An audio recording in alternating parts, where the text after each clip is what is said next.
मित्रों, कंकाल साधना तंत्र साधनाओं की दुनिया में एक अत्यंत रहस्यमयी और शक्तिशाली अनुष्ठान के रूप में जानी जाती है। यह साधना केवल उन साधकों के लिए है जो मृत्यु, प्रेत और आत्माओं से जुड़े रहस्यों को जानने की आकांक्षा रखते हैं। कंकाल साधना मरे हुए मनुष्य के संपूर्ण कंकाल पर की जाती है और ऐसा माना जाता है कि इस साधना के दौरान कंकाल में आत्मा का प्रवेश हो जाता है। कंकाल में आत्मा का प्रवेश होते ही वह जीवित मनुष्य की भांति कार्य करने लगता है। कंकाल साधना तंत्र शास्त्र की उन साधनाओं में से एक है जो साधक को अदृश्य शक्तियों से संपर्क करने का अवसर प्रदान करती हैं। कपाल साधना, भूत साधना, प्रेत साधना और शव साधना जैसी अन्य साधनाओं के समान कंकाल साधना भी एक रहस्यमय मार्ग है। इन साधनाओं का उद्देश्य विशेष आत्माओं को सिद्ध करना होता है जो साधक को सांसारिक कार्यों में सहायता प्रदान करती हैं। इस साधना के परिणामस्वरूप साधक को कई अद्भुत शक्तियां प्राप्त होती हैं, जैसे कि दूर से संदेश प्राप्त करना, किसी को बुलाना, रोगों का उपचार करना, साधारण पदार्थ जैसे फल या मिठाई मंगवाना, धन की प्राप्ति करना और यहाँ तक कि अपने घर या शरीर की पहरेदारी करवाना।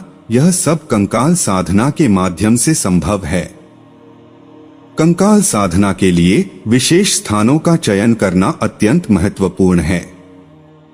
साधना के लिए प्रेतस्थल, श्मशान घाट, निर्जन वन, पुराने खंडहर, मरुस्थल अथवा समुद्र तट का चयन किया जा सकता है।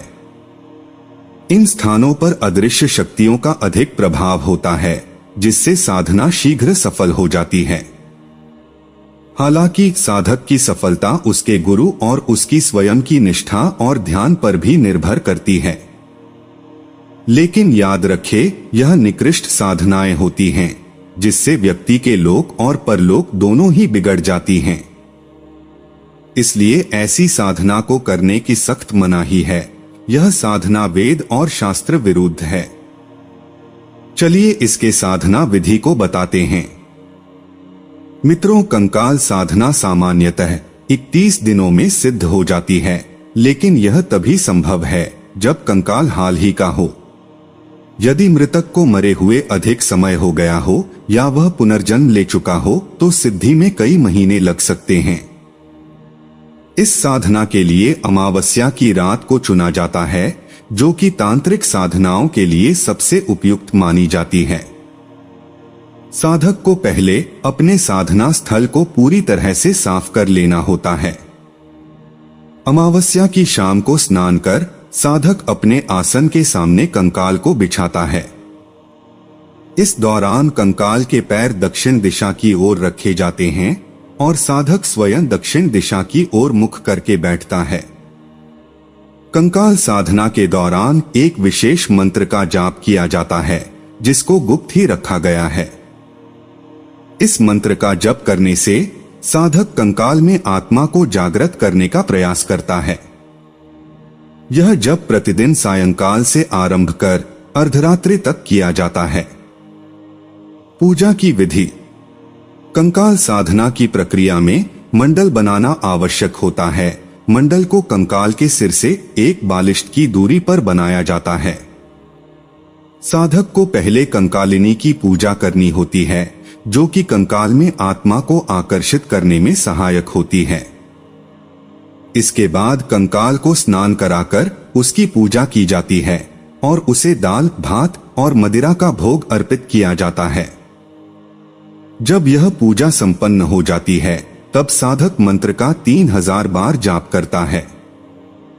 इस प्रक्रिया को साधक प्रतिदिन तब तक करता है जब तक कि कंकाल उठकर स्वयं मदिरा का भोग न ग्रहण कर ले और साधक को वरदान न दे दे।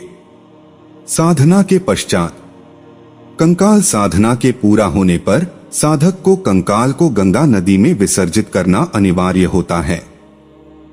यह प्रक्रिया इसलिए की जाती है ताकि कंकाल में वास करने वाली आत्मा को शांति प्राप्त हो सके और वह साधक की सहायता पूरे मन से करती रहे।